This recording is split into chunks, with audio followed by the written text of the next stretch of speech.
Hi guys, welcome to Lexim Learning. எப்படி நம்ம sentences use பண்ணுறோம் அப்படின்றத நம்ம கிளியராக பார்த்தோம். ஓகே, ஸோ இன்றைக்கி நம்ம அடுத்து ரெண்டு ப்ரோனவுனை பார்க்க போகிறோம், ரெண்டு டைப்ஸ் ஆஃப் ப்ரோனவுன். ஓகே, அதில் ஒன்று வந்து பொசசிவ் ப்ரோனவுன், அடுத்தது demonstrative pronoun.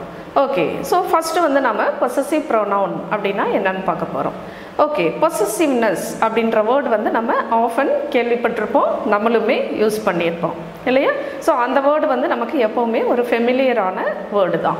Okay, say for example ஒரு சின்ன எக்ஸாம்பிள் உங்களுக்கு சொல்லணும் அப்படின்னா, இப்போ உங்கள் வீட்டில் ஒரு சின்ன குழந்தை இருக்குது, அந்த குழந்தைகிட்ட ஒரு புது டாய் இருக்குது, நீங்கள் சும்மா அந்த குழந்தைகிட்ட வந்து விளையாட்டுக்காக கேட்குறீங்க, அந்த பொம்மை எனக்கு தருவியா அப்படின்ட்டு. அப்போ அந்த குழந்தை உடனே என்ன செய்யும்? நான் தரமாட்டேன், இந்த பொம்மை என்னுடையது அப்படின்னு சொல்லிட்டு அதை வச்சுக்கோம் இல்லையா? So that shows or expresses its possession. சரியா? அப்போ அந்த பொசசிவ்னஸ், அப்போ அந்த மாதிரி பொசசிவ் சென்டென்சஸ்க்கு நாம் ப்ரோனவுனை எப்படி யூஸ் பண்ணுறோம்? Okay, just recall back the pronouns I, we, you, they, he, she, it. So இந்த 7 ப்ரோனவுன்ஸை நம்ம பொசசிவ் ப்ரோனவுனாக எப்படி யூஸ் பண்ணுறோம் அப்படின்னா, ஐக்கு மை, விக்கு ஆர், யூக்கு யார், he, his, she, her, it, its and they, their. Okay, so இப்படி தான் வந்து நம்ம பொசசிவ் ப்ரோனவுனை யூஸ் பண்ண போகிறோம். சரியா? ஸோ இப்போ அதுக்கு நம்ம எக்ஸாம்பிள்ஸ் பார்ப்போமா? எஸ். சே ஃபார் எக்ஸாம்பிள், இப்போ இது வந்து ஒரு புக். இப்போ இந்த புக்கை வந்து நம்ம என்ன சொல்கிறோம்? திஸ் இஸ் மை புக் அப்படின்னு சொல்கிறேன். Okay, this is my book, this is R book, this is your book, this is his book, this is her book and this is its book and this is theirs book. Okay, so இந்த மாதிரி நம்ம possessiveness, so இது யாருக்கு உரிமையான ஒரு book அப்படின்றது தான் நம்ம வந்து பேசுகிறோம். ஸோ இந்த மாதிரி பேசும்போது இது வந்து பொசசிவ்னஸ், அதாவது அந்த பிலாங்கிங்ஸ் யாருக்கு சொந்தமானது அப்படின்றத நம்ம தெளிவாக சொல்கிறோம். சரியா? ஓகே, ஸோ இப்போ இந்த ப்ரோனவுனில் இப்போ நம்ம எடுக்கும் போது திஸ் இஸ் மை புக் அப்படின்னோம், அப்போ அந்த மை கூட நவுனும் சேர்ந்து வருது. சரியா? ஸோ இது வந்து பொசசிவ்னஸ். இப்போ இதுலேயே வந்து இன்னொரு டைப் வந்து இண்டிபெண்ட் பொசசிவ் ப்ரோனவுன் அப்படின்னு சொல்கிறோம். அப்போ இண்டிபெண்ட் அப்படின்னா இந்த நவுனை வந்து அது டிபெண்ட் பண்ணாது, ப்ரோனவுன் வந்து தனியாக நிற்கும். சரியா? இப்போ இதில் பார்த்தீங்கன்னா my book, our book, your book, his book, her புக்குன்னு சொன்னோம். அப்போ கூடவே வந்து நவுன் ஒட்டிக்கிட்டே வந்துக்கிட்டே இருந்தது. ஆனால் இண்டிபெண்டில் அப்படி இருக்காது. அப்போ வந்து எப்படி அதை வந்து யூஸ் பண்ணுறோம்? அப்போ ஐக்கு வந்து மை பொசசிவ் ப்ரோனவுன், அப்போ இண்டிபெண்ட் ப்ரோனவுன் வந்து எப்படி வரும் அப்படின்னா மைன். அப்போ திஸ் புக் இஸ் மைன். அப்போ நவுன் ஆல்ரெடி நம்ம வந்து இண்டிகேட் பண்ணிட்டோம் இல்லையா? அந்த பிகினிங் ஆஃப் த சென்டென்ஸ் நம்ம எந்த நவுன் அப்படின்னு சொல்லிட்டோம், அதுக்கப்புறம் அது யாருக்கு பிலாங்கிங் அப்படின்றத நம்ம மீன் பண்ணுறோம். சரியா? அப்போ அந்த இடத்துல தான் அந்த பொசசிவ் ப்ரோனவுன் நம்ம யூஸ் பண்ணுறோம்.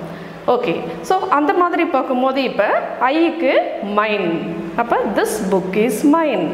அப்போ விக்கு ours, this book is ours. யூக்கு yours, this book is yours. ஹீக்கு his, this book is his. Sheக்கு hers, this book is hers. Itக்கு its, this book is its. And theyக்கு theirs, this book is theirs. Okay, so இது வந்து உங்களுக்கு இப்போ கிளியராக புரிஞ்சிருக்கும்னு நினைக்கிறேன். சரியா? ஸோ பொசசிவ் ப்ரோனவுன்னா என்னன்னு தெரியும் உங்களுக்கு? பொசசிவ்னஸ்.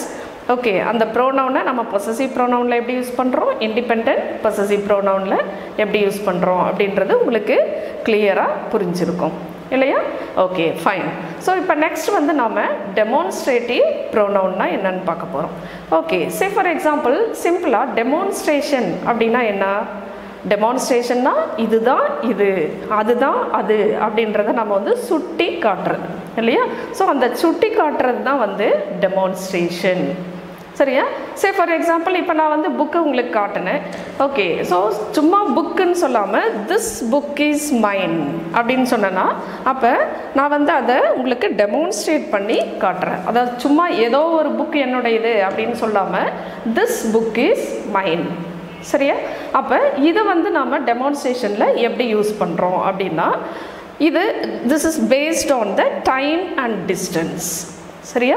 அப்போ டைம், டிஸ்டன்ஸ் ரெண்டுலேயும் வந்து நியராக இருக்கும்போது எப்படி சொல்லணும், ஃபாராக அதாவது தூரமாக இருக்கும்போது எப்படி சொல்லணும் அப்படின்றது தான் டெமான்ஸ்ட்ரேட்டிவ் ப்ரோனவுனில் நம்ம யூஸ் பண்ண போகிறோம். சரியா? அதாவது டைம், டிஸ்டன்ஸ் ரெண்டுமே பக்கத்தில் இருந்தால் எப்படி யூஸ் பண்ணணும், தூரமாக இருந்தால் எப்படி யூஸ் பண்ணணும். அதே மாதிரி சிங்குலர்னால் என்ன, ப்ளூரல்னால் என்ன அப்படின்றது. It is very simple. சரியா?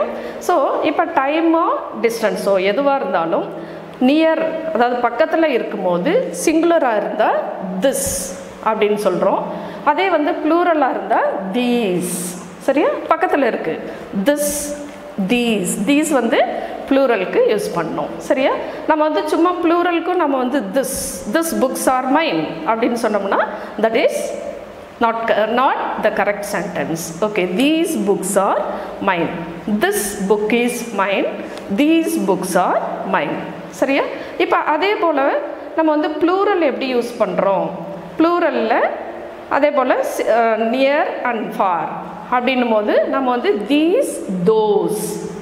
சரியா? அப்போ நியராக இருக்கும்போது தீஸ்ன்னு சொல்கிறோம். அதே தூரமாக இருந்ததுன்னா those trees are belong to my field, those houses are mine, those cars are mine, those bikes are mine, those boys are my friends.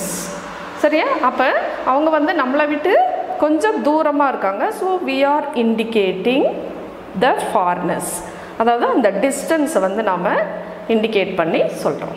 சரியா? ஸோ இதுதான் வந்து டெமான்ஸ்ட்ரேட்டிவ் ப்ரோனவுன். அப்போ டெமான்ஸ்ட்ரேட்டிவ் ப்ரோனவுன்னா என்னது, near and for.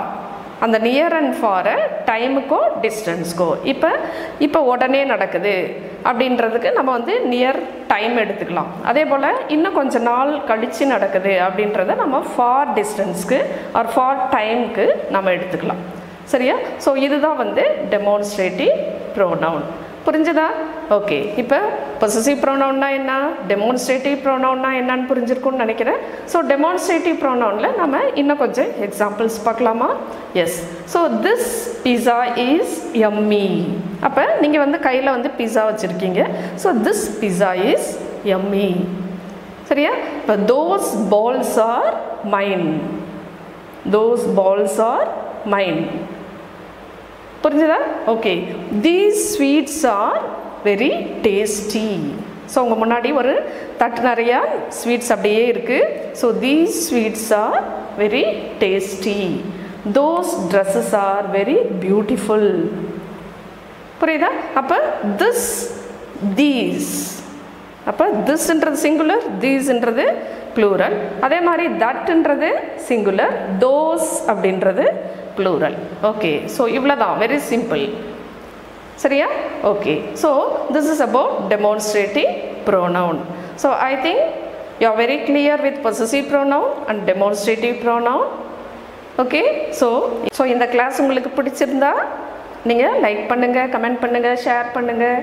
We'll see you in the next class. Until then, bye.